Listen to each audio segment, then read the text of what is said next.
Hello everyone, you're watching Nintendo Life's top 10 poorly designed Pokemon as chosen by me, Alex.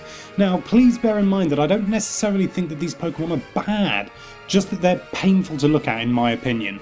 So without prattling on any further, let's get right to it. Who's that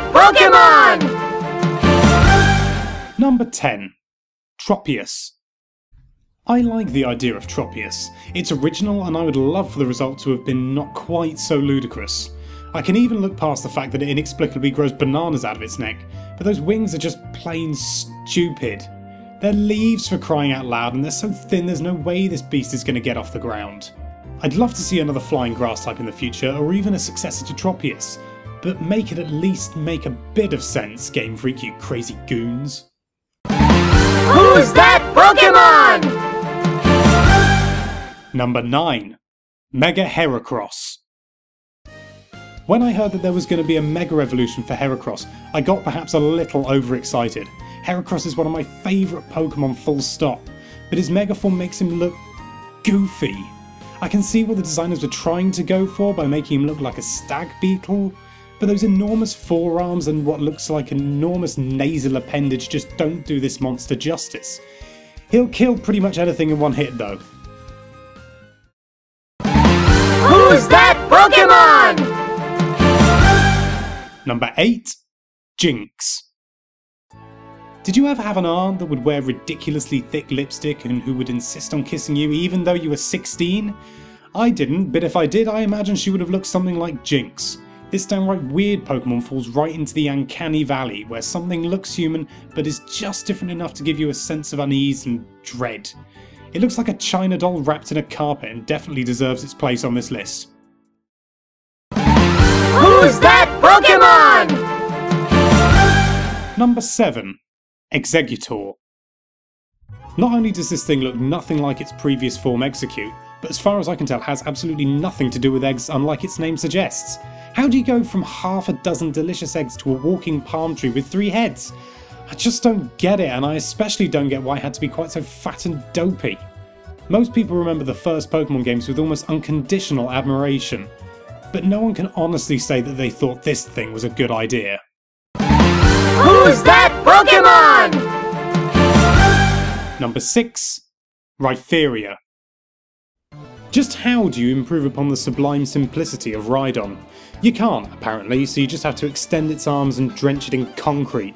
Or at least that's what the design team at Game Freak thought. Honestly, Rhydon was fine as it was, there was no need to try and upgrade it, especially if it's going to look as dreadful as this. Who's that Pokemon? Number 5. Mega Alakazam. Spoons. Who's that Pokemon? Number 4. CASTFORM. I like CASTFORM a lot.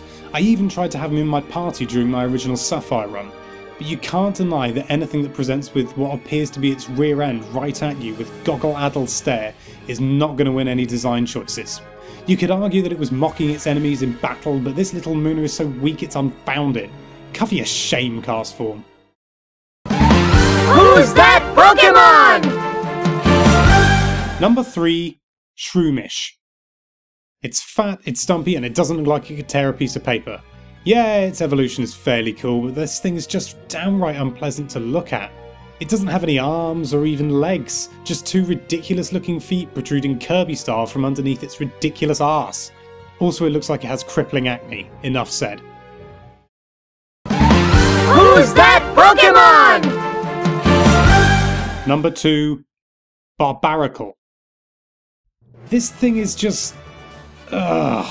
I don't know how this thing got through quality control. It's just a mess of hands everywhere. Did any of you ever see Pan's Labyrinth? Well, I didn't, but there was that thing with the eyeballs on its hands. And it's as if someone thought that that design was on the right track, but didn't quite have enough eye hands on it. If they tried to steer away from that motif just a little bit, this could have been a really cool Pokemon. But it's not, it's just bad. Who's that Pokemon? Number 1. Most of the Pokemon from Black and White. Now I know I'm going to get some backlash for this, so I'd like to be clear that I don't consider the whole of the 5th generation's Pokemon to be eyesores. There are some really well designed ones here and there. The problem is that so many of the Pokemon from this generation were uninspired or just downright ugly. And to add insult to injury, you can't even catch any Pokemon from other regions until after you've beaten the Elite Four. Ugh. So that was Nintendo Life's top 10 poorly designed Pokemon. Do you agree with the list? Let us know by leaving a comment below, but keep it clean guys. If you like this video, be sure to slap that subscribe button with a bit of love and pop over to nintendolife.com for some more delicious Nintendo related content.